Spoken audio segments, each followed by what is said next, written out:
XIXe siècle, le poème en prose.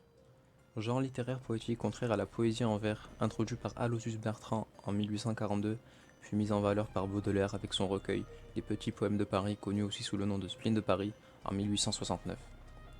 Par la suite, il déclarera, je cite, « Quel est celui de nous qui n'a pas, par ses jours d'ambition, rêvé de miracles d'une prose poétique, musicale, sans rythme et sans rime, assez souple et assez heurtée pour s'adapter au mouvement lyrique de l'âme, aux ondulations de la rêverie, aux soubresauts de la conscience. » Il veut dire par là que la prose poétique procure une certaine liberté d'écriture. Les caractéristiques de ce genre sont purement opposées à la poésie en vers, car elle n'utilise pas les techniques de rime, de versification, et a été un considérable changement par rapport à l'écriture de la poésie traditionnelle.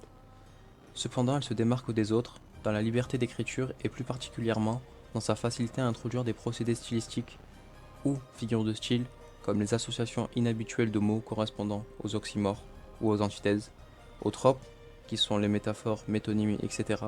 Les effets sonores et rythmiques jouent aussi sur la prose. On veut dire par là allitération, assonance, anaphore, chiasme, etc. Et enfin, les ruptures de mise en disposition de la poésie telles que la parataxe peuvent aussi jouer sur la prose. On peut ainsi déduire qu'un poème ne se définit donc plus par son apparence poétique et esthétique. On trouve dans un poème en prose les traces de conception du poète, ainsi que son imagination. On remarque alors son point de vue et le regard qu'il pose sur le monde.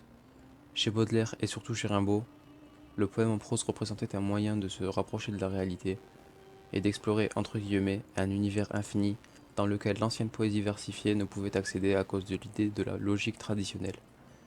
Depuis peu, le poème en prose se transforme et se diversifie. Il accueille désormais l'humour et l'insolite. On peut dire que la tendance que l'on retrouvait chez Baudelaire et Rimbaud s'est accentuée durant ces dernières décennies. Enfin, pour être considéré comme un poème en prose, le texte peut être descriptif ou narratif s'il relève de l'anecdote, relevant des figures de style bien présentes et des marqués faisant écho de sonorités, créant un aspect musical. Sa structure est donc souvent très travaillée, pour bien insister sur cet aspect artistique, faisant la description d'une réalité propre au poète, lyrique et originale.